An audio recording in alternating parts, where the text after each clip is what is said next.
Baik, teman-teman, jumpa lagi dengan saya dalam mata kuliah Matematika Bisnis. Kali ini kita akan melanjutkan materi perkuliahan yang kelima tentang fungsi kuadrat. Setelah sebelumnya kita telah bahas fungsi linear. Nah, pada fungsi non-linear kali ini merupakan bagian yang penting dalam matematika untuk ekonomi. Karena pada umumnya fungsi-fungsi yang menghubungkan variabel-variabel ekonomi bentuknya tidak selalu linear. Oleh sebab itu, dengan mempelajari bentuk-bentuk fungsi non-linear ini, mahasiswa memahami sifat-sifatnya akan sangat bermanfaat dalam mendalami teori ekonomi. Nah, fungsi non-linear ini diterapkan dapat dilakukan lebih tepat dalam mendekati keadaan yang sebenarnya. Fungsi non-linear merupakan fungsi yang banyak sekali digunakan dalam ekonomi karena lebih mendekati keadaan nyata. Nah, konsep-konsep fungsi dan akar-akar dari persamaan kuadrat ataupun fungsi kuadrat nanti akan lebih banyak kita perdalam hingga ke pembentukan grafik fungsi kuadrat tersebut. Nah, kita awali dari bentuk fungsi kuadrat, di mana fungsi kuadrat itu adalah fungsi yang pangkat tertingginya variabelnya itu adalah berpangkat 2. Kalau linear sebelumnya kita bahas itu pangkat tertingginya berpangkat 1. Bentuk umumnya Y sama dengan AX kuadrat ditambah BX ditambah C. Dengan syarat teman-teman A ini tidak boleh sama dengan 0. Karena jika A ini 0, itu nanti akan menghasilkan fungsi linear. Nah, gambaran satu fungsi persamaan kuadrat dapat berupa salah satu di antara keempat ini. Dia berbentuk lingkaran, elips, hiperbola, ataupun parabola. Ini contoh lingkaran, ini bentuk elips, dan ini hiperbola, dan ini contoh untuk parabola ya teman-teman ya. Nah, identifikasi persamaan kuadrat. Bentuk umumnya suatu persamaan kuadrat itu adalah AX kuadrat tambah BXY ditambah BY kuadrat ditambah CX tambah DY ditambah E sama dengan 0. Dengan A, P, B, C, D, Y itu adalah konstanta. A, P itu adalah koefisiennya ya teman-teman ya. Nah, ini ada syarat nih, jika P sama dengan 0, maka kurva tersebut akan membentuk sebuah lingkaran. Nah, jika dihasilkan nilai-nilai dari P kuadrat dikurang 4 kali A dan B di sini akan lebih kecil 0, maka dia berbentuk elips yang tadi kita gambarkan ya. Demikian seterusnya teman-teman untuk hiperbola dan parabola.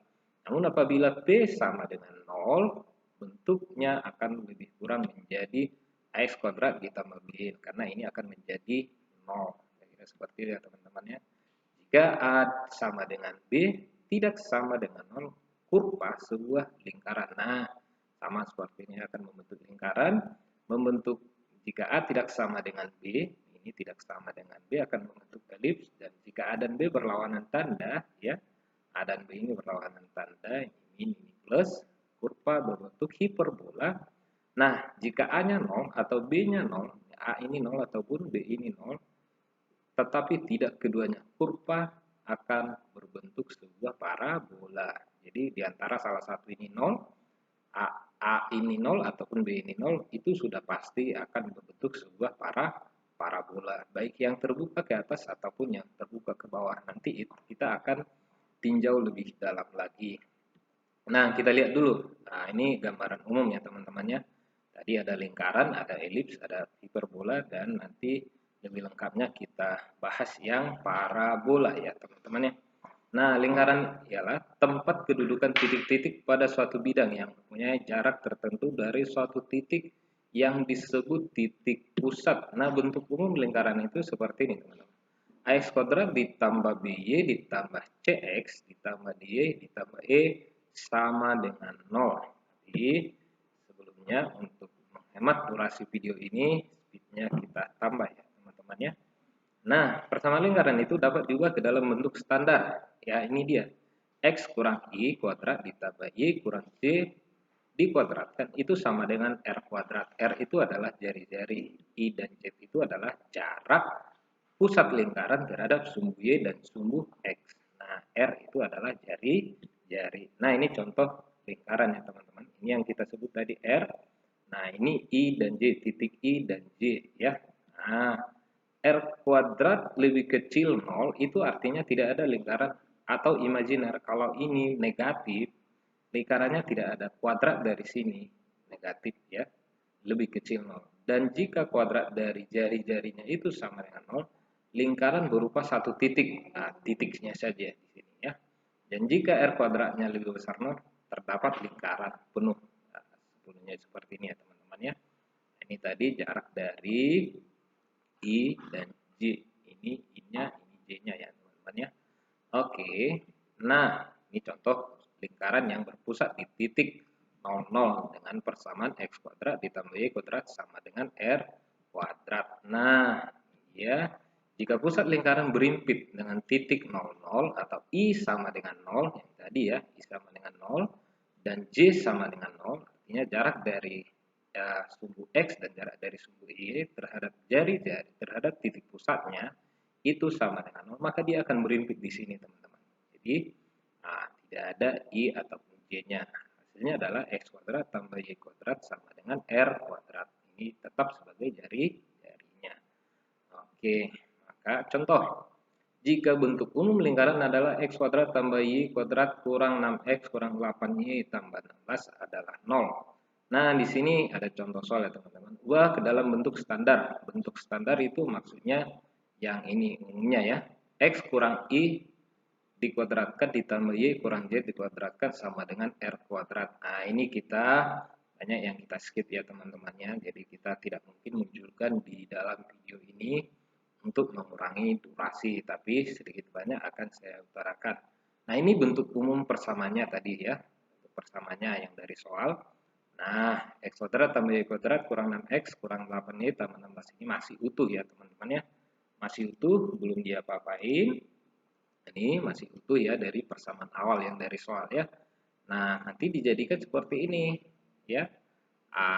A-nya berapa, B-nya berapa, C-nya berapa, D-nya berapa, dan E-nya berapa. Nah, ini yang persamaan kuadrat, persamaan lingkaran yang utuh itu maksudnya ya. Nah, pertama sekali langkah yang kita lakukan adalah kelompokkan yang variabel X-nya. Baik X kuadrat ataupun X pangkat 1. Nah, ini dia. Itu dulu. Kemudian kelompokkan yang Y-nya. Y kuadrat kurang 8Y tambah 16. Nah, ini dikelompokkan. Nah, yang ini hanya dipindah ruaskan ya teman-teman ya. Ke sini nih. Ya, pindah ruaskan. Nah, kalau sudah begini, ini dia sudah merupakan persamaan kuadrat sempurna namanya. Nah, persamaan kuadrat sempurna itu akar-akarnya adalah kembar. Ya, ini Y kurang 4 dikuadratkan. Maka hasilnya adalah seperti ini. Maka cari satu bilangan lagi, ya, cari satu bilangan lagi supaya ini jadi persamaan kuadrat sempurna.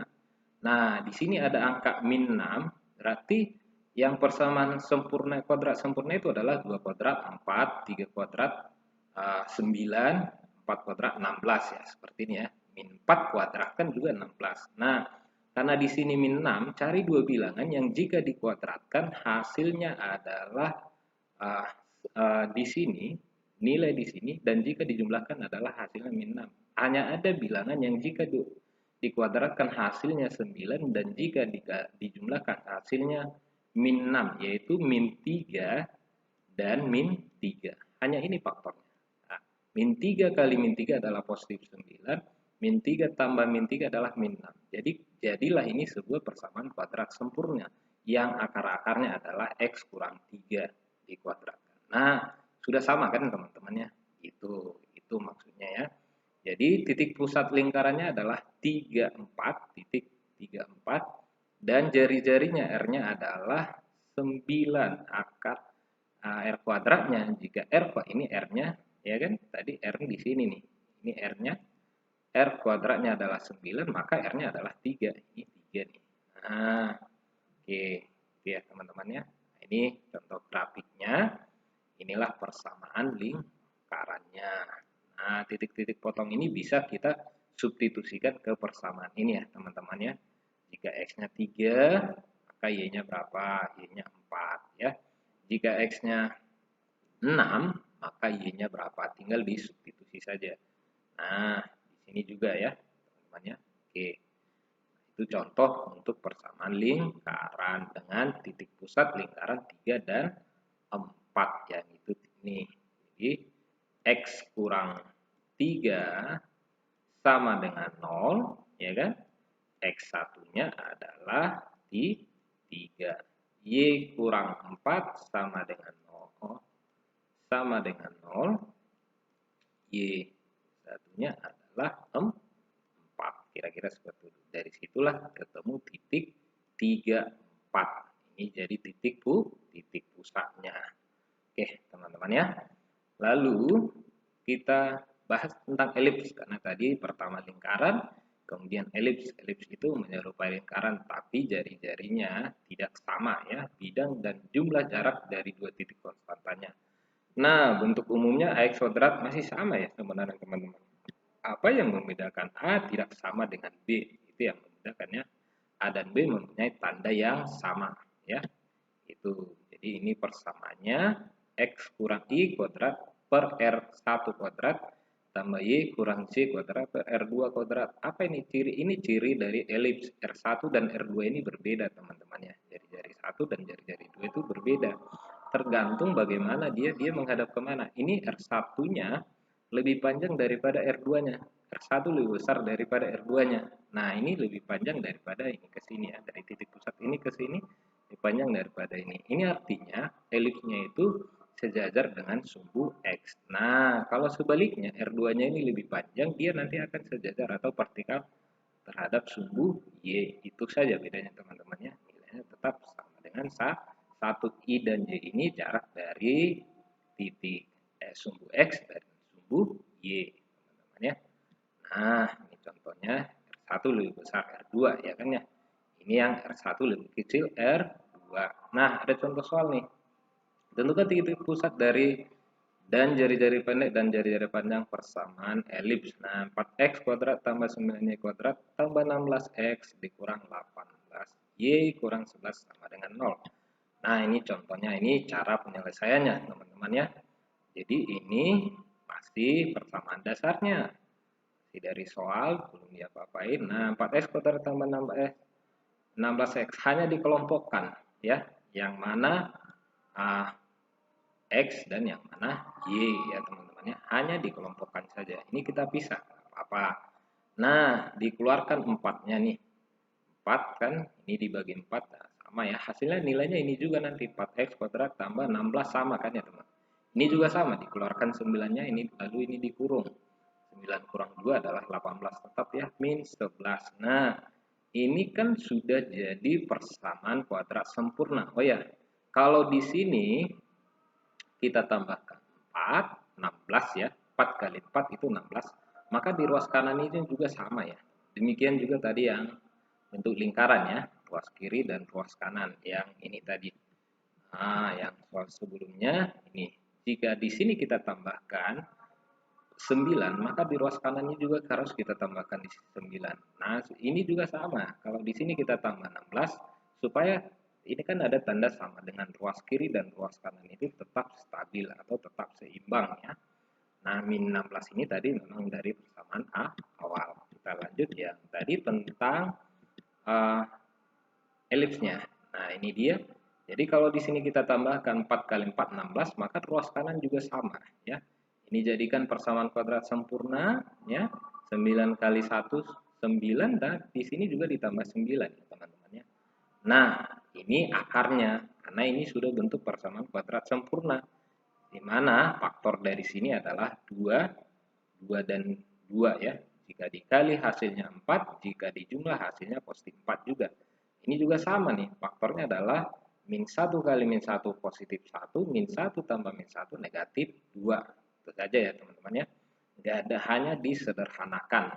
Ini adalah bentuk persamaan kuadrat sempurna yang akar-akarnya adalah Y kurang 1 dikuadratkan. Sama dengan 36. 36 dari mana? Ini dia, 11 tambah 16 ditambah 9.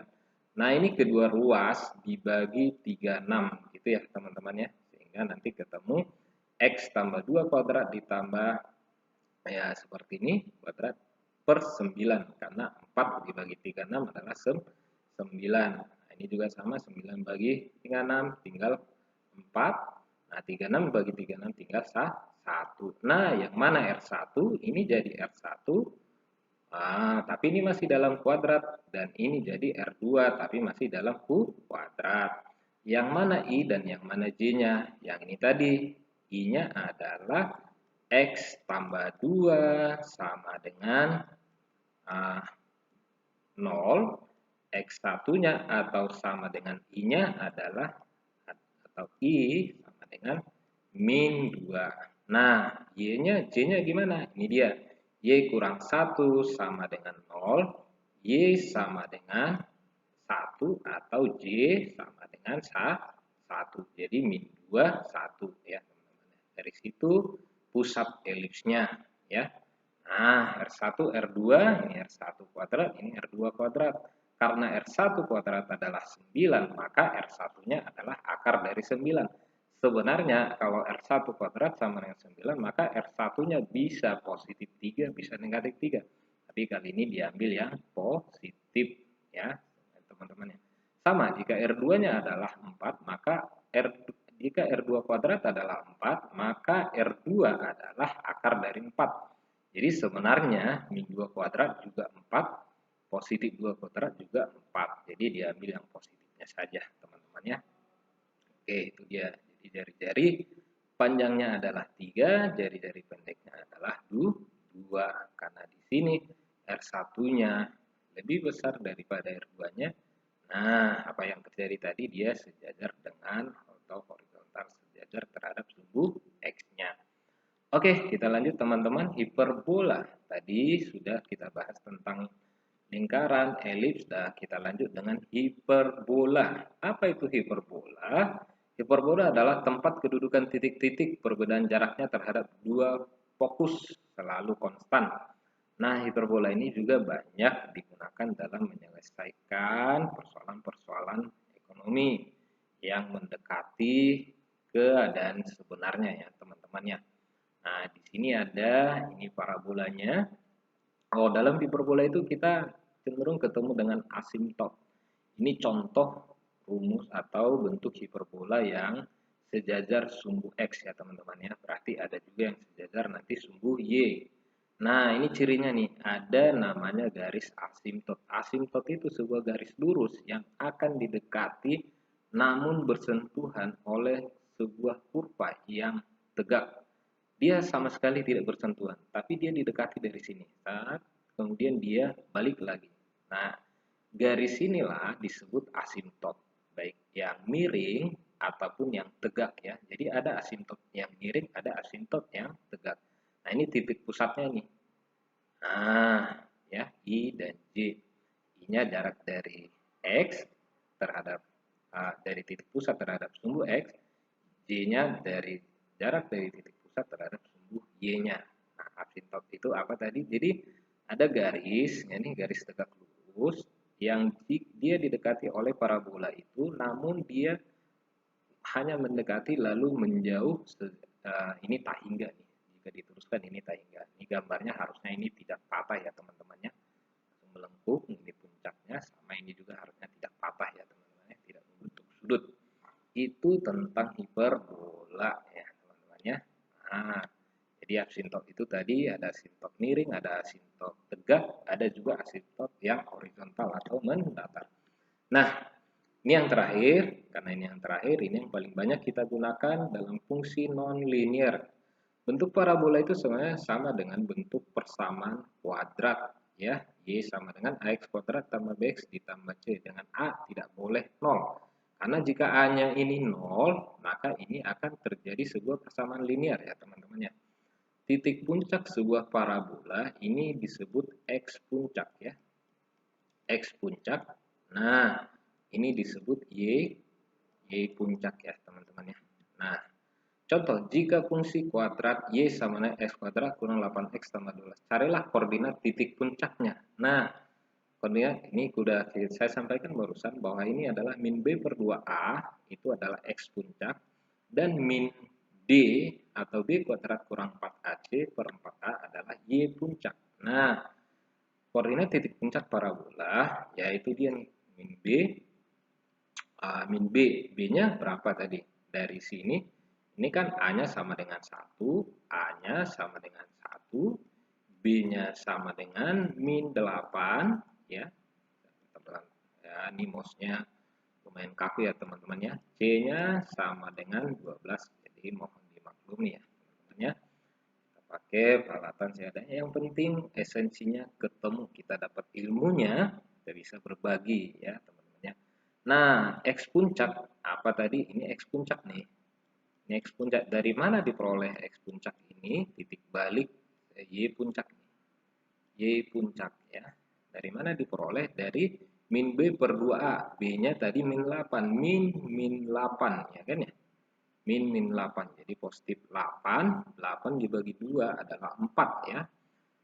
B kuadrat kurang 4AC. Ini kan B kuadrat. B-nya adalah min 8 kuadrat 64. Kurang 4 kali AC. 4 kali A. 4 kali 1. 4 kali C 12. 48. 64 kurang 48 dibagi 4. Hasilnya adalah min 4 ya teman-teman ya. Baik. Nah, kita lanjutkan. Nah, ada 6 kemungkinan bentuk parabola ya. Yang pertama, kita lihat dulu dari nilai A-nya. Jika A ini positif atau lebih besar dari 0, maka dia otomatis terbuka ke atas. Nah, jika A ini positif, A ini harusnya lebih besar 0 ya teman-teman ya, ralat ya. Jika A ini lebih besar 0, udah dia otomatis terbuka ke atas. Lihat, itu cirinya yang pertama ya teman-teman, terbuka ke atas. Nah, apabila ini negatif, di sini negatif, maka dia sudah otomatis terbuka ke bawah. Nah, di sini harusnya ada A lebih kecil daripada 0. Lebih kecil 0 itu maksudnya apa? Negatif. Nah, itu. Ada 3 kemungkinan terbuka, 2 kemungkinan terbuka ke atas atau terbuka ke bawah. Nah, di sini dia lihat nih perpotongan terhadap sumbu X. Dia akan memotong terhadap sumbu X di 2 titik yang berbeda jika nilai D-nya diskriminannya sama dengan atau lebih besar sama dengan 0 ya teman-teman ya. Jadi D-nya ini lebih besar 0. Oke. Nah, mohon maaf jika ada suara-suara yang mengganggu teman-teman ya. Kita hanya sekali recording, jadi mohon dimaklumi. Lalu jika D-nya sama dengan 0, dia nilai diskriminan di sini B kuadrat kurang 4AC. Jika ini sama dengan 0, dia hanya menyinggung sumbu X di satu titik. Jadi ini X1, ini X2, ini jadi puncaknya nih. Sama ya, nanti tadi kita udah bahas X puncak ya, puncak ya. Nah, jika dia nilai diskriminan ini lebih kecil 0 atau negatif, karena ini nanti hasilnya ini bisa saja dia hasilnya negatif, maka parabola tersebut grafiknya itu tidak akan memotong sumbu X, dia akan mengambang seperti ini. Nah, ini yang dia akan memotong, tidak akan memotong, terbuka ke atas karena A-nya lebih besar 0, tapi dia akan mengambang. Dia tidak menyinggung sumbu X. Nah, demikian yang terbuka ke bawah ya teman-teman ya. Ini D-nya lebih besar 0. Nah, sama ya. D lebih besar 0. D-nya sama dengan 0 ya. Dia terbuka ke bawah, D-nya lebih kecil 0, terbuka ke bawah dan mengambang ya teman-temannya, mengambang, tidak memotong sumbu X. Tapi di sini dalam hal ini saya akan kasih masukan sedikit lagi. Bagaimana perpotongan terhadap sumbu Y? Nah, kita perhatikan teman-teman. Perpotongan terhadap sumbu Y itu tergantung nilai C-nya. Kenapa dia memotong sumbu Y? Kan dia akan memotong sumbu Y hanya dan jika hanya X-nya itu sama dengan 0. Nah, jika X-nya ini 0 nih, maka Y sama dengan C. Nah, kalau dia positif, dia akan memotong sumbu Y di titik positif. Ini kalau ini positif. Kalau dia negatif, dia akan memotong sumbu Y di titik negatif. Baik dia terbuka ke atas seperti ini ataupun dia terbuka ke bawah seperti ini. Kira-kira seperti itu ya teman-teman. Jadi perpotongan terhadap sumbu Y itu hanya dilihat dari nilai C-nya supaya gampang. Jadi sebenarnya kita bisa menentukan persamaan kuadrat daripada parabola itu dari hanya lihat dari grafiknya saja ya teman-teman, asal kita paham bentuk umumnya. Y sama dengan AX kuadrat tambah BX ditambah C, di mana akan terbuka ke atas jika A lebih besar 0 dan akan terbuka ke bawah jika A lebih kecil 0 atau negatif. Oke. Nah, menentukan akar-akar persamaan kuadrat. Pada video sebelumnya, ini sebenarnya kita sudah bahas ya. Ada beberapa cara menentukan akar-akar persamaan kuadrat. Yang pertama lengkapkan kuadrat sempurna, yang kedua dengan cara memfaktorkan, dan yang ketiga dengan rumus ABC. Nah, ini contoh rumus ABC-nya teman-teman ya. X1 X2 ya, min B plus min akar dari B kuadrat kurang 4AC dibagi 2A. ABC itu dari mana? Ini A, ini B, dan ini C. A itu variabel X kuadrat, B itu variabel koefisien X, maksud saya tadi A itu koefisien X kuadrat, B itu koefisien X, dan C itu adalah konstanta. Di mana berlaku positif jika X1-nya adalah min B tambah akar dari sini. X2-nya uji ya, kurang di sini ya.